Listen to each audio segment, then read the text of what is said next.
Bonjour à tous et bienvenue. Nous sommes à nouveau rejoints par Gilbert Doctorow, historien, analyste des affaires internationales et auteur de nombreux ouvrages tels que War Diaries, The Russia-Ukraine War, dont je mettrai le lien dans la description. Donc bienvenue à nouveau dans l'émission.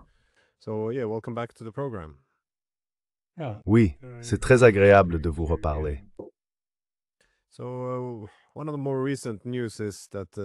Donc, l'une des actualités récentes, c'est que Trump dit qu'il est très en colère contre Poutine. Il affirme qu'ils ont une bonne conversation, mais que le soir venu, Poutine recommence à bombarder l'Ukraine. Et comme toujours, il y a une certaine incertitude quant à la différence entre le bruit et l'action. Soit il cherche à gérer l'opposition chez lui et en Europe, soit il manque de vision stratégique et oscille sans cesse. Je n'ai pas réussi à résoudre cette énigme, pour être honnête. Cela semble souvent être un comportement très erratique. Donc je me demandais si vous pouviez partager votre point de vue et éclairer ce qui selon vous se passe ici, car cela ne semble pas très logique, même son argumentation, ou la façon dont il change constamment d'avis.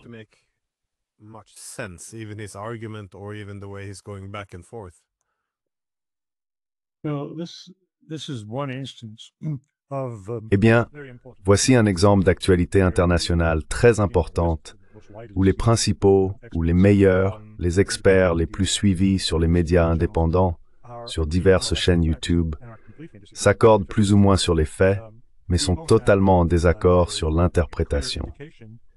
Nous n'aurons pas d'indication claire de ce que sera l'interprétation tant que nous ne connaîtrons pas le contenu de ces livraisons d'armes à l'Ukraine.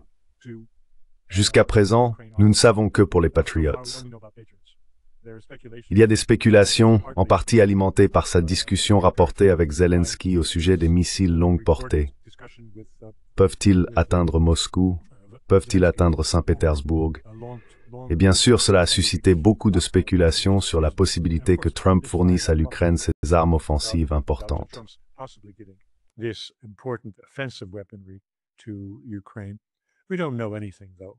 Nous ne savons rien, cependant.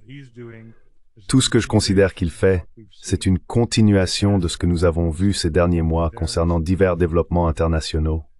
C'est du théâtre politique, et il en profite autant qu'il le peut. Il passe tous les jours devant les caméras de télévision. Il est sur les chaînes d'information internationales. Il n'y a qu'une seule personne qui fait l'actualité en ce moment, et son nom est Donald Trump. Donc, en ce sens, le narcissique Trump peut être très satisfait. Mais y a-t-il autre chose que cela? Est-il, comme le suggère une interprétation extrême, ajoutée par Scott Ritter, un idiot? Les gens qui l'entourent sont-ils tous des idiots? Le Congrès est-il peuplé d'idiots?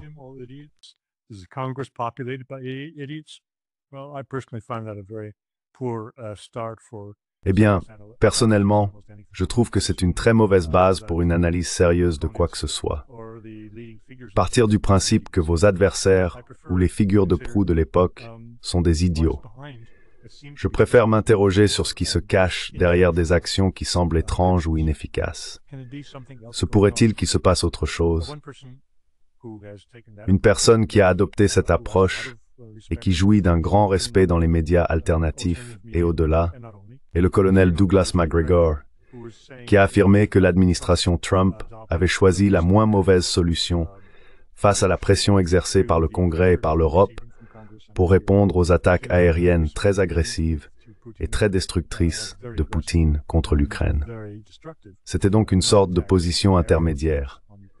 Pour ma part, j'adopte une position un peu plus poussée que celle du colonel Macgregor sur le plan politique, à savoir que Trump savait très bien ce qu'il faisait.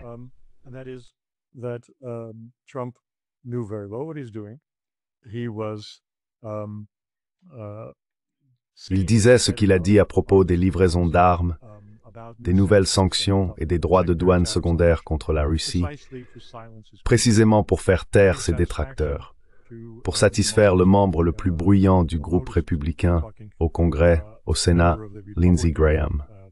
Graham pouvait se féliciter que le projet de loi qu'il fait avancer au Sénat bénéficie désormais du soutien de Trump, qui de sa propre initiative a déclaré publiquement qu'il adopterait ici le point clé des droits de douane secondaires à 100%. Voilà, c'est une chose, faire taire les critiques. Je peux vous dire que mes récentes interventions dans diverses émissions vidéo ont été reprises par les Russes, et ils retiennent précisément cette partie de mon message qui me semble pourtant la moins importante, à savoir qu'il faisait taire ses détracteurs.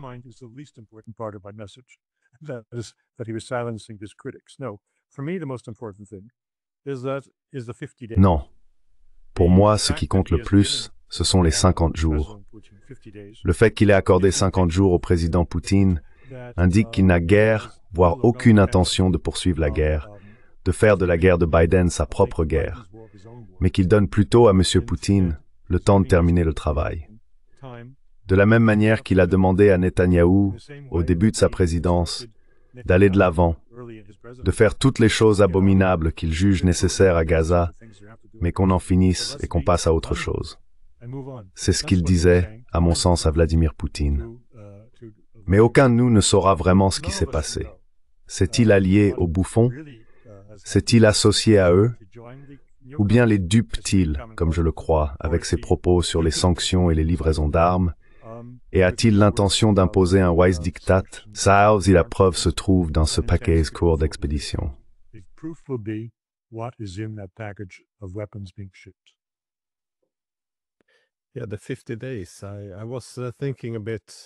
Oui, les 50 jours. J'y ai pensé aussi. Ça pourrait être une tactique de retardement pour éviter d'avoir à choisir un camp ou à prendre de grandes décisions, parce que, encore une fois, il veut normaliser les relations avec les Russes, mais il ne veut pas non plus aliéner trop de personnes dans son propre camp. Ça pourrait aussi, comme tu l'as dit, permettre aux Russes de terminer ce qu'ils sont en train de faire. Et il pourrait également s'agir d'un effort de négociation, de mettre un peu de pression, de fixer une date limite. Donc cela peut s'interpréter de plusieurs façons, mais c'est aussi quelque chose qui a un peu déconcerté les Européens.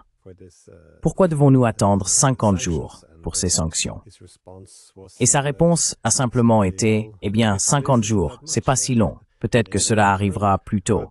Mais c'est j'ai souvent tendance à pencher du côté de l'incompétence, ou comme tu l'as dit, de la stupidité. Mais d'un autre côté, il a au cours des dernières décennies toujours insisté sur l'importance de l'ambiguïté stratégique lors des négociations. Et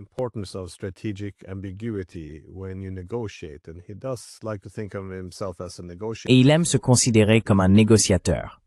Donc si vous jouez carte sur table, il devient très difficile d'obtenir les accords que vous souhaitez. Encore une fois, c'est quelque chose que sa propre administration affirme également. Nous ne laisserons personne savoir exactement ce que nous pensons ou ce que nous faisons. C'est aussi ce qu'il reprochait sans cesse à Biden. Donc, que cela fonctionne ou non, laissons cela de côté. Je pense, on peut dire de façon concluante que c'est quelque chose en quoi il croit, cette ambiguïté stratégique. Je comprends donc l'argument selon lequel cette ambiguïté lui permet d'avoir, je suppose, une certaine marge de manœuvre pour faire d'autres choses. Et la pression, comme vous l'avez dit, ne cesse de monter, étant donné que les frappes russes d'hier soir sur Kharkiv deviennent de plus en plus brutales, tant par leur nombre que par leur ciblage. On comprend donc pourquoi il faudra bien qu'il y ait une réaction.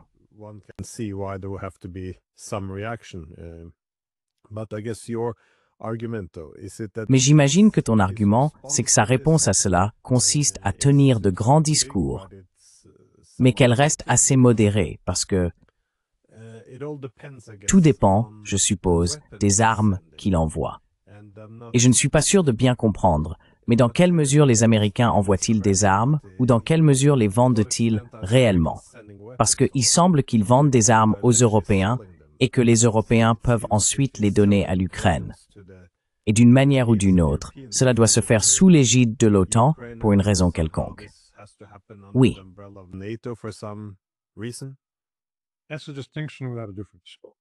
C'est une distinction sans différence. La question que je me posais est la suivante. Va-t-il simplement envoyer plus de la même chose, c'est-à-dire plus de chars, plus de Bradley, plus d'obus d'artillerie autant qu'ils en ont, ce qui devait certainement déjà être en préparation. Revenons à cette question. S'agit-il de la guerre de Biden ou de celle de Trump? Ce qu'il s'apprête à envoyer a été autorisé sous Biden. Il ne s'agit pas de nouveaux crédits du Congrès. Donc, en ce sens, je pense qu'il n'est pas correct de dire que ces livraisons en font la guerre de Trump. Maintenant, si en effet il s'agit de matériel autorisé par Biden, alors il n'y a pas lieu de s'inquiéter, car il n'y a rien là qui puisse menacer les Russes, changer ou intensifier la guerre.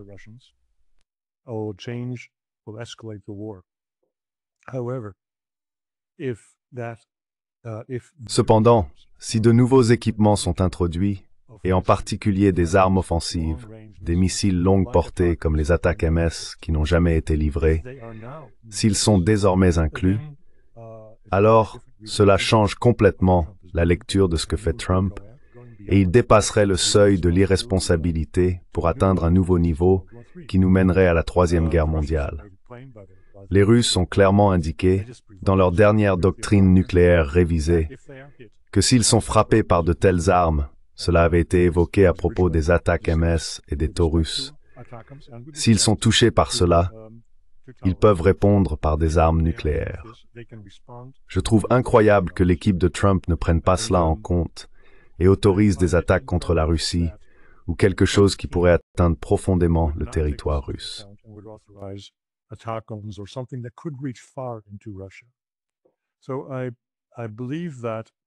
Je pense donc que nous sommes dans le domaine de la rhétorique creuse.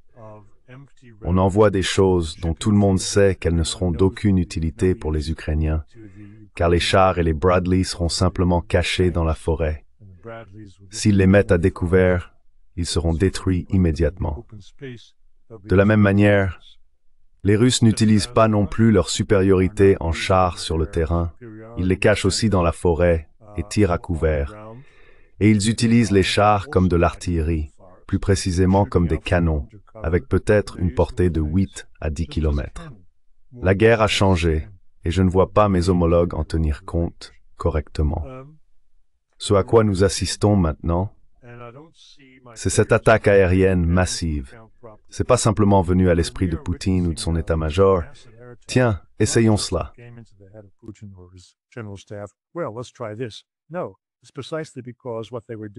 Non, c'est précisément parce que ce qu'ils faisaient jusqu'à présent est arrivé à un stade où ce n'est plus productif. Les Russes, pour avancer profondément en Ukraine maintenant, devraient subir d'énormes pertes à cause de la présence omniprésente des drones ukrainiens sur le champ de bataille. Par conséquent, ils sont passés au bombardement aérien. Or, une fois que l'on en est au bombardement aérien et aux frappes de missiles, il n'y a qu'un pas à franchir pour utiliser ces frappes aériennes et en finir une bonne fois pour toutes. S'ils éliminent, s'ils décapitent Kiev, ce qui est tout à fait dans leur capacité, alors beaucoup de vies seront épargnées des deux côtés. Cela se situe dans les 50 jours.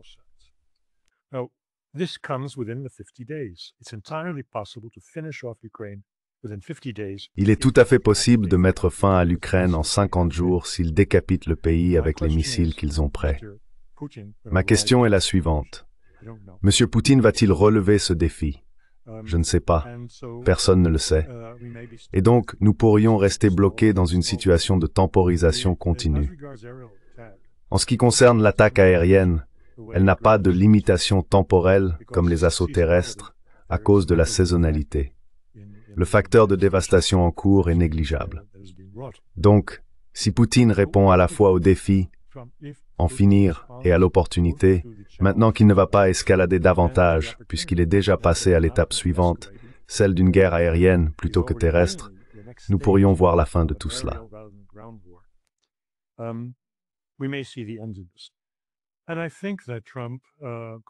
Et je pense que Trump pourrait trouver cela très satisfaisant. Ensuite, les États-Unis et la Russie pourraient unir leurs efforts et se demander, eh bien, que va-t-on faire pour reconstruire l'Ukraine, selon les souhaits de la Russie concernant leur objectif final. Et l'Europe serait mise à l'écart, à moins qu'on ne l'invite aux mêmes conditions. Mais soyons constructifs. Parlons d'un fonds d'investissement. Parlons d'une Ukraine neutre. Et nous parlons d'une Ukraine réduite. Cela pourrait servir de base pour avancer vers la détente. Tout est là. Ai-je raison ou tort? Nous le saurons dans quelques semaines, selon le contenu du paquet militaire.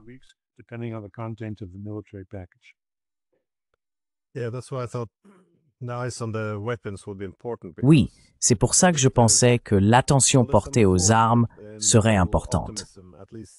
Parce qu'il y a quand même certaines failles dans tout l'optimisme qu'on observe actuellement en Europe. Est-ce que les Européens ont l'argent nécessaire? Et est-ce que les Américains ont les armes à leur vendre? Et est-ce que les Ukrainiens disposent des ressources humaines pour les utiliser?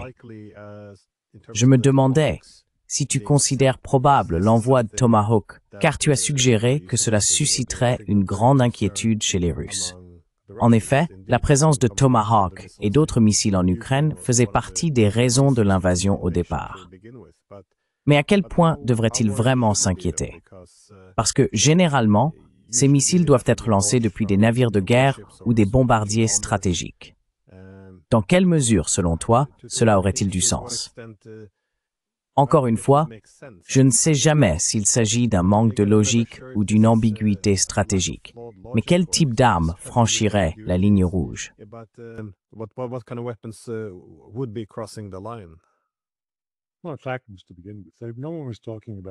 Eh bien, pour commencer, personne ne parlait des Tomahawks auparavant.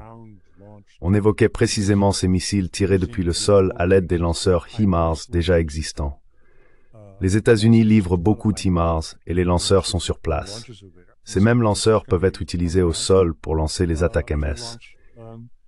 C'est pourquoi il y avait une grande inquiétude en Russie, car la limitation du Storm Shadow et du Scalp français, ainsi que du Taurus, c'est qu'ils sont lancés depuis les airs.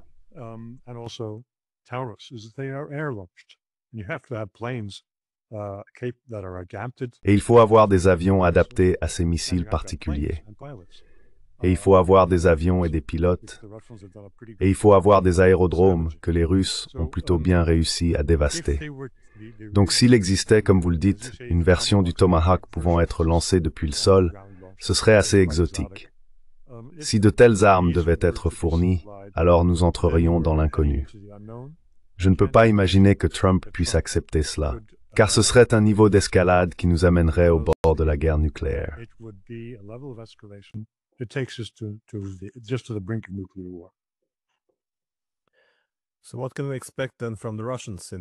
Alors, à quoi peut-on s'attendre de la part des Russes dans les 50 prochains jours? Vous avez utilisé le terme « frappe décapante ». Pensez-vous qu'ils pourraient tenter d'en finir avec l'Ukraine? Car encore une fois, nous avons déjà parlé du danger de sous-estimer la résilience de l'Ukraine. Ils continuent de se battre.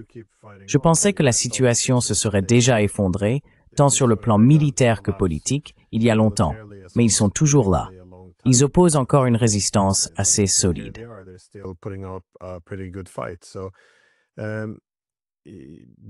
Mais étant donné l'intensité énorme et croissante des attaques russes contre des cibles à travers l'Ukraine, pensez-vous qu'ils cherchent, sinon à anéantir l'armée, alors à viser la direction politique ou à faire quelque chose pour mettre fin à cette guerre?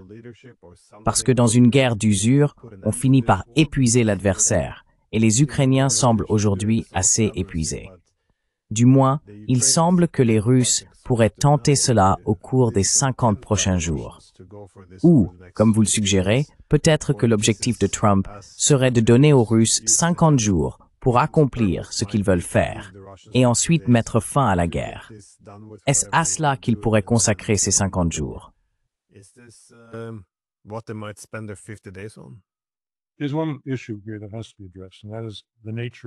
Il y a ici une question qui doit être abordée, à savoir la nature de M. Poutine.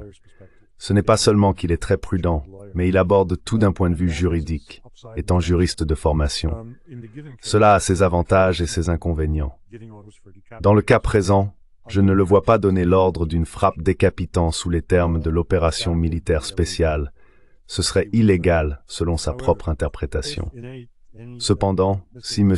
Zelensky fait ce qu'il dit souhaiter, s'il reçoit des armes offensives qu'il utilise ensuite pour frapper à l'intérieur de la Fédération de Russie contre ce qu'il considère comme des actifs stratégiques, alors M. Poutine considérerait cela comme un acte de guerre.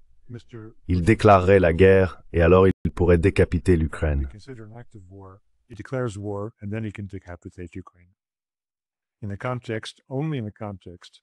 Dans le contexte, et uniquement dans le contexte, d'une guerre déclarée, du point de vue de la mentalité de M. Poutine, il y a une condition sur la façon dont les 50 jours pourraient être utilisés. Je ne pense pas que Donald Trump soit conscient de cet aspect du comportement de Poutine. De toute évidence, M. Trump lui-même ne se soucie guère de la loi, pas même de ce qui est écrit dans la Constitution. Il ne lui viendrait donc pas à l'esprit que M. Poutine, lui, s'en soucierait, et c'est exactement le cas. Il doit y avoir une déclaration de guerre pour que les Ukrainiens reçoivent leurs frappes décapitantes.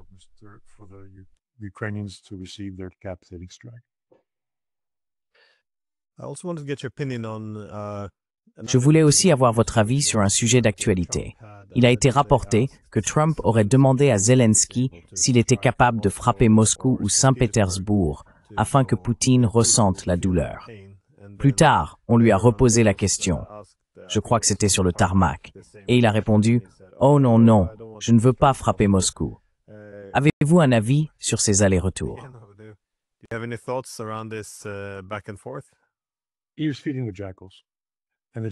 Il nourrissait les chacals, et les chacals s'en sont emparés.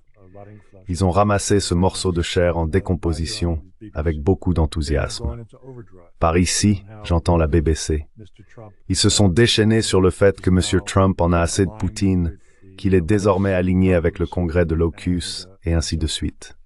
Je n'y crois pas une seconde. Mais encore une fois, ce n'est que ma meilleure supposition. Elle ne repose sur rien de concret, car nous venons justement de discuter des pièces manquantes du puzzle, qui détermineront si le puzzle est assemblé correctement ou non. La discussion était piquante. Il savait que cela attirerait la presse, et bien sûr, ce fut le cas. Comme je le dis, c'est partout sur la BBC aujourd'hui. C'est exactement ce qu'il voulait entendre. Qu'il donne à Zelensky l'espoir de pouvoir frapper Moscou et Saint-Pétersbourg.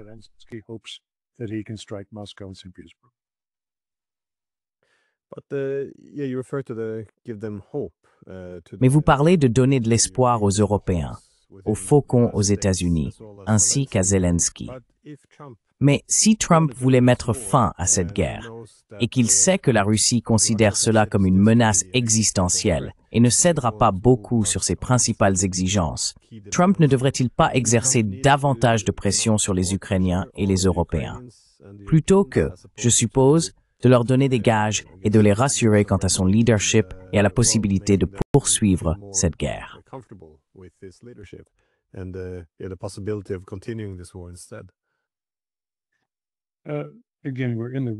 Encore une fois, nous sommes dans le domaine du théâtre politique et je ne crois pas au sérieux de ce qu'il a lancé à la presse.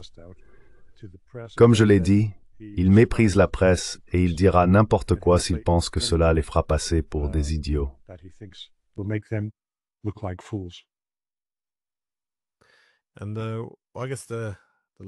Et je crois que le dernier échange que j'ai remarqué avec Trump concernait les livraisons d'armes.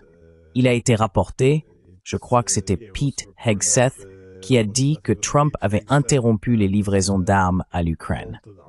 Encore une fois, lors de son interaction avec les médias, Trump a d'abord été interrogé, ou plutôt il a d'abord déclaré, qu'il n'était pas sûr de savoir qui avait interrompu les livraisons d'armes. Et quand on lui a demandé, « Eh bien, vous ne savez pas ce qui se passe dans votre propre administration », il a répondu, « Eh bien, je serai le premier à le savoir. En effet, c'est moi qui l'aurais ordonné. » Sauf que, vous savez, il ne l'a pas fait. Alors, comment expliquez-vous cela?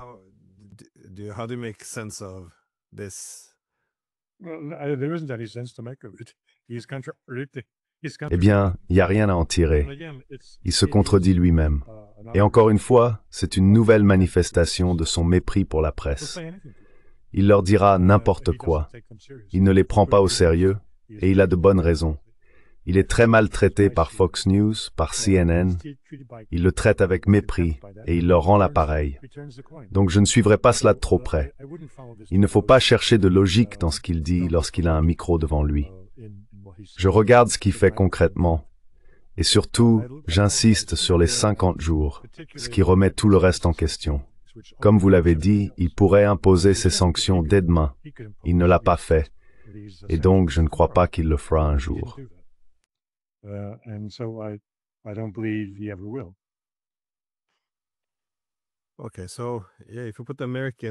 D'accord. Donc si l'on met de côté l'aspect américain de cette guerre, pour conclure, plus ou moins, ils poursuivent une ambiguïté stratégique. On ne saura pas vraiment encore s'ils cherchent à apaiser les faucons, les néoconservateurs, ou s'il les a rejoints. Mais on devrait le savoir en fonction des armes qui seront livrées. Encore une fois, les Tomahawk ou tout missile à longue portée, ce sont en quelque sorte les lignes rouges. Mais si l'on se tourne vers les Européens, quelle est la stratégie de l'Europe? Espère-t-il que l'une de ces armes changera le cours de la guerre? Ou s'agit-il simplement d'entraîner davantage l'Amérique dans ce conflit pour en faire une guerre longue? Il est très difficile de comprendre les Européens. Et ici, on a parfois l'impression qu'il n'y a personne aux commandes.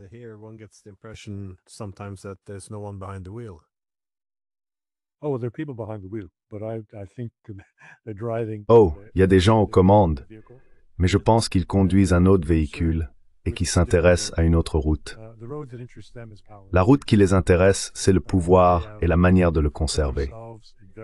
Ils se sont placés dans une position très fragile, en soutenant jusqu'au bout une cause perdante.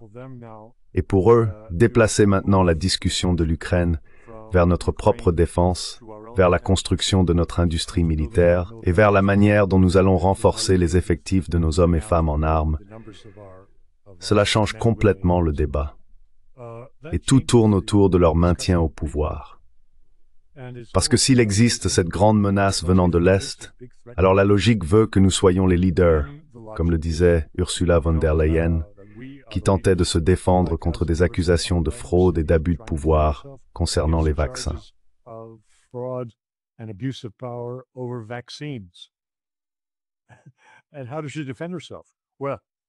Et comment se défend-elle?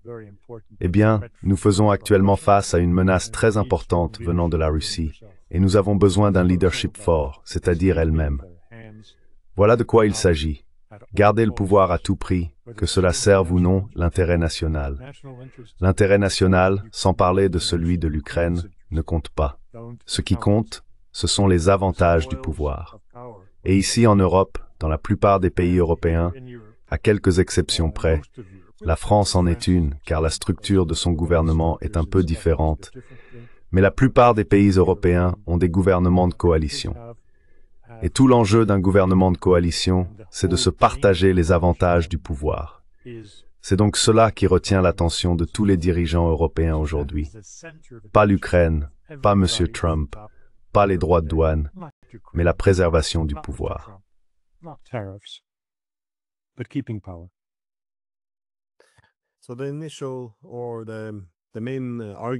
Donc, l'argument initial ou principal depuis plus de 3 ans, pour boycotter toute diplomatie, rejeter les négociations, et à la place, simplement envoyer des armes dans la guerre, c'était « Nous devons mettre les Ukrainiens dans une meilleure position. Nous négocierons plus tard, une fois que les Ukrainiens pourront négocier en position de force. » Est-ce que quelqu'un croit encore vraiment à cela en Europe aujourd'hui? Je veux dire, de votre position à Bruxelles, parce qu'il semble de plus en plus difficile de nier que la guerre penche de plus en plus en faveur de la Russie. C'est-à-dire que les Ukrainiens rencontrent de plus en plus de difficultés à se renforcer, tandis que les Russes continuent de se consolider à l'arrière. Et aussi, encore une fois, dans une guerre d'usure, il faudrait regarder le ratio des pertes. Mais vous savez, en Occident, nous avons tendance à nous concentrer excessivement sur les changements territoriaux. Mais même cela commence à s'intensifier. On voit maintenant le semi-encerclement de Pokrovsk, ce qui serait un désastre stratégique, ouvrant la route jusqu'au Dniepr.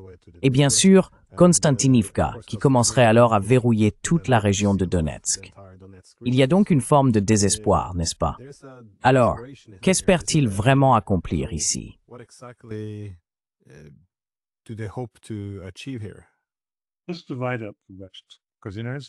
Divisons l'Occident, car les États-Unis suivent leur propre voie. Et en ce qui concerne le déroulement de la guerre, les États-Unis sont bien plus transparents que le journalisme d'Europe occidentale. Un peu d'informations filtre ici dans la presse, mais c'est surtout dans le New York Times. Et dans la presse britannique. Je pense que le Financial Times publie aussi des articles qui vont complètement à l'encontre de la ligne éditoriale du journal. Je veux dire, les journalistes rapportent ce qui se passe. Dans le New York Times, tous les quelques jours, ils parlent de retraite ou de pertes ukrainiennes et d'avancées russes. Il n'y a aucun doute là-dessus. Ils préparent le public à une défaite ukrainienne. L'indication la plus importante de cela, c'est ce qui est apparu lundi dans le New York Times. Ils ont publié un article en bord-page sur les crimes commis par les Ukrainiens pendant les occupations post-Kherson de Kherson.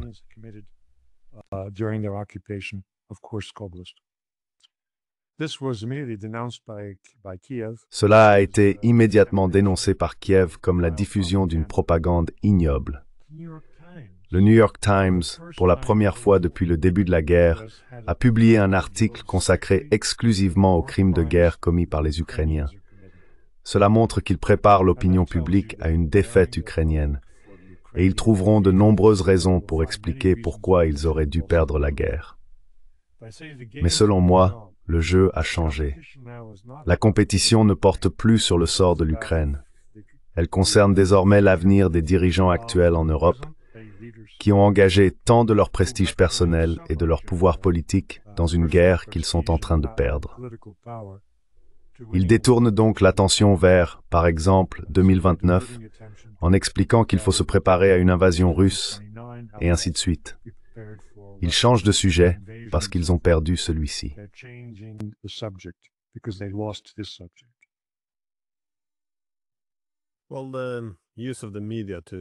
Eh bien, l'utilisation des médias pour exercer un contrôle du récit et préparer le public à une défaite en Ukraine.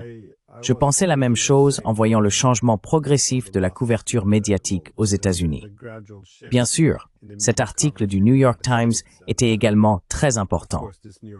Le fait qu'un journaliste américain du New York Times, je crois que c'était une femme ou un homme, enfin, le journaliste accompagnait Ahmad à travers Kherson.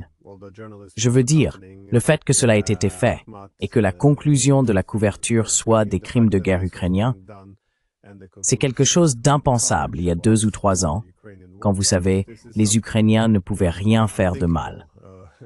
Et vous savez, chaque personne, même avec une croix gammée, le premier réflexe était toujours d'édulcorer cela.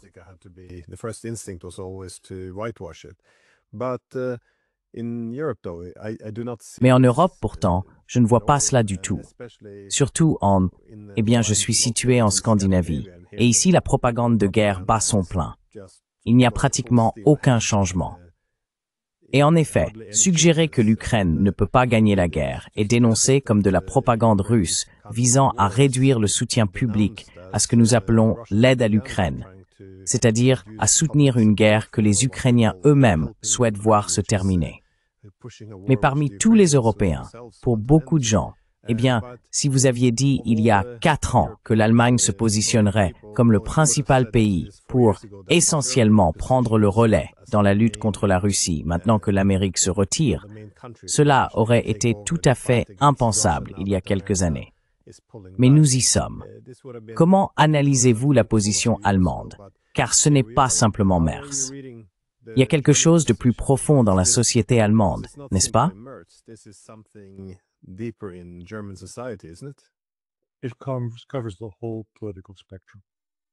Cela couvre tout le spectre politique. Je crois que cela a commencé avec l'Alternative für Deutschland. Quand ils ont été les premiers à s'exprimer, cela remonte à 5 ans ou plus, ils ont été les premiers à dire « Hey, nous ne sommes pas responsables des péchés de nos grands-parents. Nous sommes un nouveau peuple et nous devons veiller à notre souveraineté. » C'était l'AfD. Et maintenant, cela s'est étendu à tout le spectre de la vie politique allemande, où l'on ne prend plus la responsabilité des crimes que l'Allemagne a commis à travers l'Europe, pas seulement dans la destruction du peuple juif. Ils estiment qu'ils sont moralement irréprochables, qu'ils suivent les valeurs européennes et qu'ils peuvent monter sur leur tribune pour prêcher à, en particulier aux Russes, qui sont les récidivistes et qui doivent être dûment punis pour leur violation des valeurs européennes.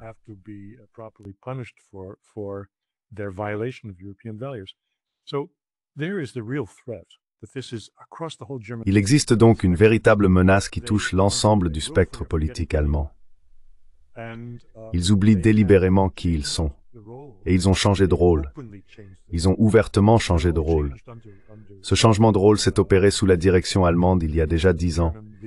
Merkel a été responsable de ce changement, mais elle ne voulait pas nommer l'Allemagne.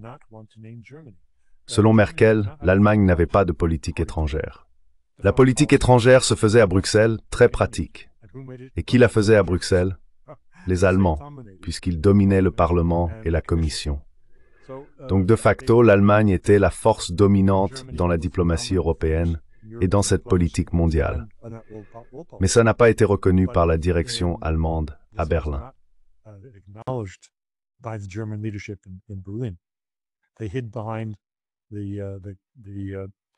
Ils se cachaient derrière le tablier de Bruxelles. Maintenant, ils sortent de l'ombre et affirment « Oui, nous allons devenir le principal défenseur de l'Europe », comme si cela allait de soi. Ce n'est pas naturel. Les bases de cette situation ont été posées par l'effondrement progressif de la France et de son autorité, non seulement par la faiblesse économique de la France, qui s'est installée il y a des décennies par rapport à l'Allemagne, mais aussi par sa faiblesse politique. Il y a eu une succession de présidents désastreux, et M. Macron est le dernier roi non couronné sous la Constitution française, qui défie les cercles politiques français en s'accrochant au pouvoir alors qu'il n'a peut-être que 20% d'opinion favorable. Les Français sont politiquement faibles.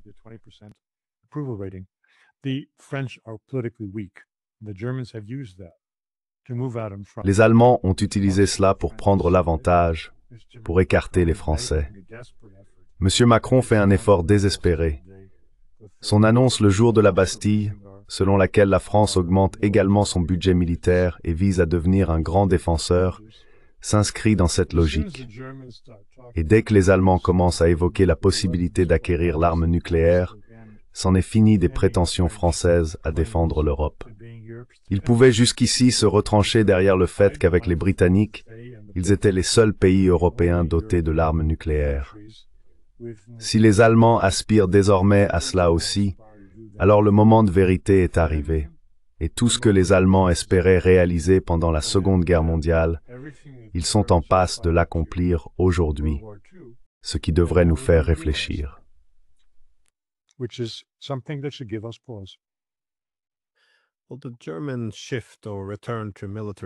Eh bien, le retour ou le glissement de l'Allemagne vers le militarisme ne date pas exactement d'hier. En effet, tout au long de la guerre froide, ils avaient cette idée très prudente que, tirant les leçons de l'histoire, ils n'allaient plus s'engager dans des guerres.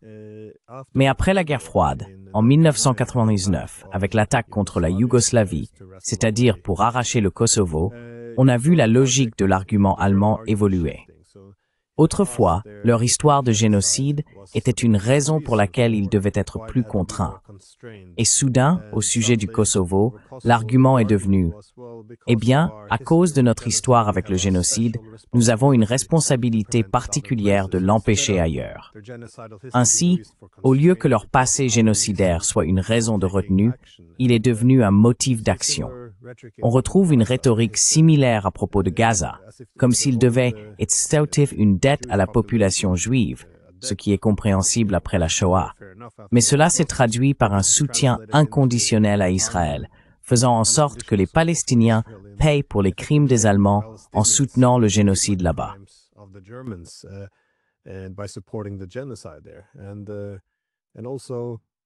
Et aussi, pendant l'opération de Kursk, lorsque des généraux allemands apparaissaient à la télévision avec des sourires aux lèvres, enthousiastes, en parlant de la façon dont cela a été humiliant pour les Russes, c'était une étape importante de la Seconde Guerre mondiale, presque comme une répétition de la Seconde Guerre mondiale. Et lorsqu'ils voyaient les chars allemands entrer en Russie, c'était très déstabilisant. Mais au-delà de la façon dont les Russes perçoivent cela, comment les Européens réagiraient-ils? Je veux dire, vous avez mentionné les Français. Bien sûr, les Français ne veulent pas être mis de côté. Ils avaient en quelque sorte une répartition des tâches.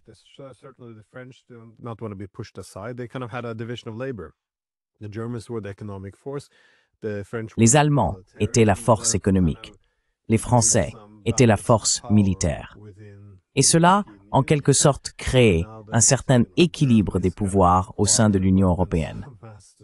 Maintenant que l'Allemagne va acquérir des armes de destruction massive et des armes nucléaires, à quel point les Européens sont-ils vraiment à l'aise? Je crois que c'était Thatcher, déjà à son époque, qui avait averti que l'unification allemande pourrait entraîner l'avènement du Quatrième Reich. Je veux dire, il ne s'agit pas de dire que nous avons surmonté cette inquiétude historique.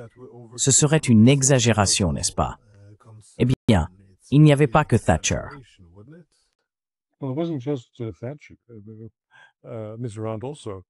He said that we like Germany so much, we want to. Mitterrand a également déclaré « Nous aimons tellement l'Allemagne que nous en voulons d'eux ». Cette inquiétude à propos de l'Allemagne existait bel et bien.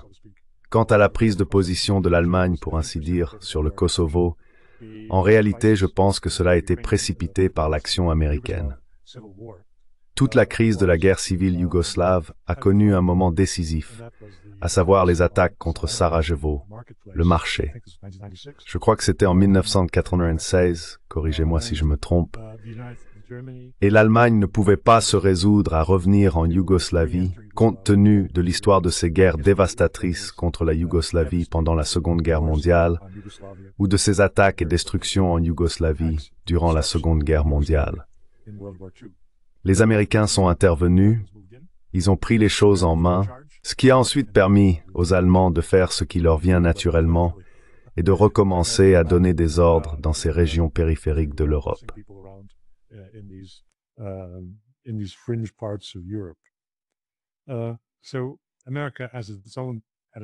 Ainsi, l'Amérique a joué son propre rôle en libérant l'Allemagne de ses contraintes et de ses hésitations, en l'intégrant à une coalition d'alliés de l'OTAN qui faisait ce que l'Allemagne craignait de faire, car cela avait été une ligne de fracture avant la Première Guerre mondiale.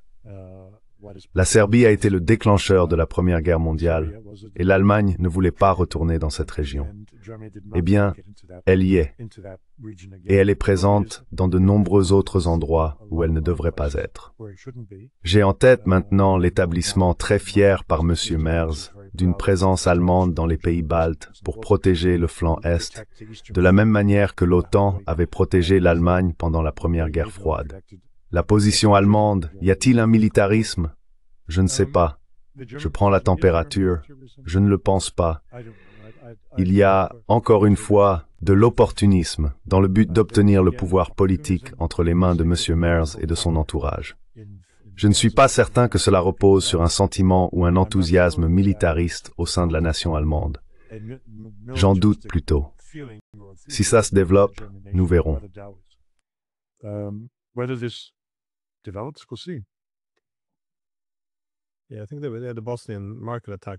Je pense que l'attaque du marché de Bosnie a dû avoir lieu en 1994, parce que Dayton est arrivé en 1995, et ensuite la Bosnie, c'était fini.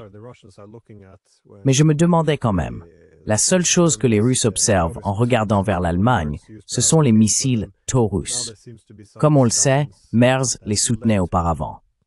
Maintenant, il semble y avoir des discussions qui permettraient à l'Ukraine de construire quelque chose de similaire aux missiles Taurus. Tout cela paraît un peu douteux, comme s'ils cherchaient un prétexte pour fournir les missiles. Penses-tu qu'une version du missile Taurus sera livrée, ou l'a déjà été? Et si oui, à quoi t'attends-tu comme réaction de la part des Russes? Mon impression, c'est que, parmi tous les pays européens, beaucoup du ressentiment actuel est dirigé vers l'Allemagne. Et étant donné qu'ils rivalisent avec les Britanniques pour l'animosité, c'est assez impressionnant de voir à quel point les Allemands sont montés dans le classement, en étant perçus comme un adversaire, voire un ennemi de la Russie.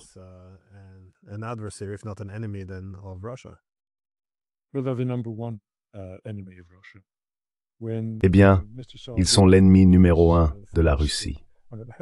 Lorsque M. Solovyov, dans l'une de ses émissions bien connues, traite effectivement M. Merz de nazi à plusieurs reprises, et pas sur le ton de la plaisanterie, mais comme une accusation très sérieuse, je considère cela comme une parole venant du Kremlin.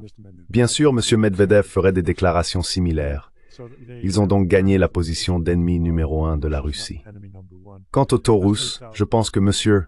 Poutine serait dans une situation très difficile si le Taurus était effectivement utilisé par les Ukrainiens, car cela franchirait ouvertement sa ligne rouge la plus importante, dont il a parlé lors d'entretiens avec Pavel Zarubin, des entretiens qui ont été diffusés à plusieurs reprises à la télévision russe et en Occident, en affirmant que ces armes ne peuvent pas être correctement contrôlées par les Ukrainiens eux-mêmes, et impliquent comme co-belligérants ceux qui ont fourni ces armes, comme le Taurus, à l'Ukraine.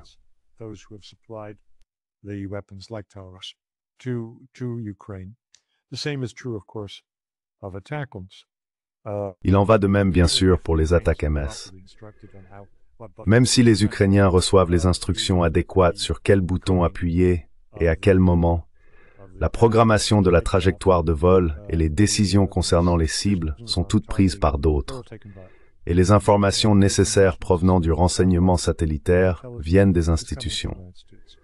Donc, pour que Poutine accepte cela, je pense qu'il vaudrait mieux qu'il abandonne, qu'il arrête la guerre et qu'il soit renversé, car c'est ce que cela signifierait. C'est incroyable. Il est impossible qu'il puisse rester au pouvoir s'il ne mettait pas à exécution ses menaces envers les États-Unis et l'Allemagne concernant les attaques menées avec ses missiles longue portée. D'ailleurs, je suis fermement convaincu que certains missiles Taurus sont déjà à Kiev, et ce depuis plusieurs mois. Chaque fois qu'on annonce qu'ils seront livrés dans un mois ou deux, cela signifie qu'ils sont déjà sur place.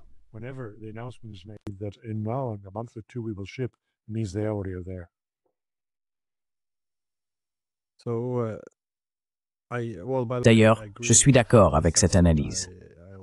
Je pense aussi que ce serait la goutte d'eau qui ferait déborder le vase, que cela rendrait impossible pour la Russie de ne pas attaquer. Les gens continuent de dire « Oh, pourquoi prendrait-il ce risque ?» Eh bien, l'Allemagne est manifestement prête à risquer la guerre, donc le coût serait trop élevé, à mon avis, pour que les Russes ne fassent rien. Mais que pourraient-ils faire exactement? Il y a différentes cibles, ce qui indiquerait différents niveaux d'escalade. Plutôt que d'attaquer des bases militaires allemandes, ne serait-il pas plus logique, ou penses-tu qu'il soit plus probable, d'attaquer des installations industrielles allemandes où ces armes sont réellement fabriquées? Ou que vois-tu comme, enfin, encore une fois, nous ne pouvons pas entrer dans la tête du président Poutine. Mais quelle cible vois-tu comme probable ou possible pour une riposte russe contre l'Allemagne?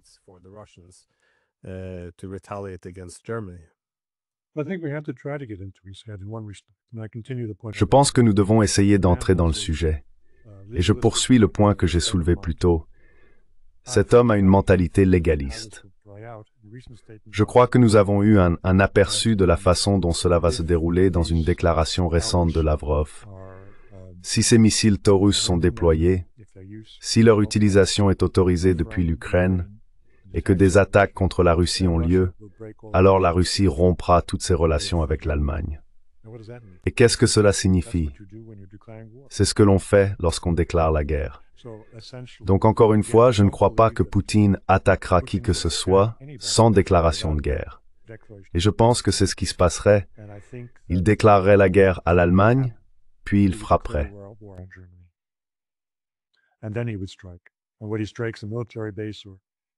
Et qu'il frappe une base militaire ou ses sites de production est une considération secondaire. Je ne pense pas que cela a été correctement pris en compte dans les recommandations que Karaganov a faites il y a 2 ans. Il ne tenait pas compte de la façon de penser de Poutine. Oui, nous devons faire cela. Nous devons être pris au sérieux. Nos lignes rouges doivent être prises au sérieux. Nous devons utiliser une arme nucléaire tactique quelque part en Europe de l'Ouest. Blabla.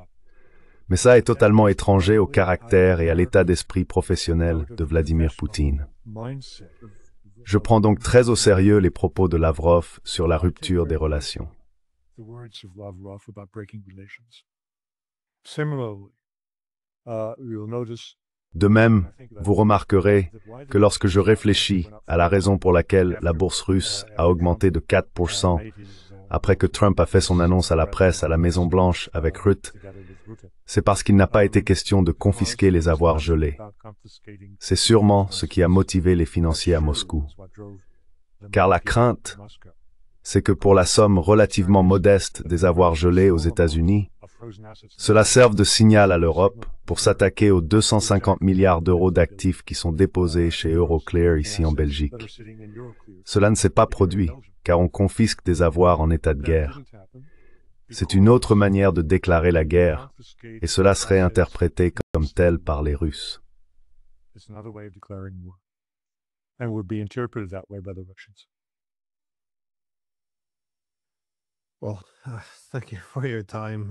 Eh bien, merci pour votre temps. Je pense que c'est un point de vue très important, surtout lorsqu'on parle d'un acteur comme Donald Trump et de toute son administration qui agit désormais délibérément avec une ambiguïté stratégique. J'imagine que nous sommes tous vulnérables à nos propres biais. Nous risquons de voir ce que nous voulons voir lorsqu'il envoie tous ces signaux très différents. Ce que vous avez souligné, c'est que beaucoup de gens ont peut-être manqué certaines de ces subtilités. Donc oui, cela me donne matière à réflexion. Merci beaucoup pour votre temps. Avec plaisir, Tswal.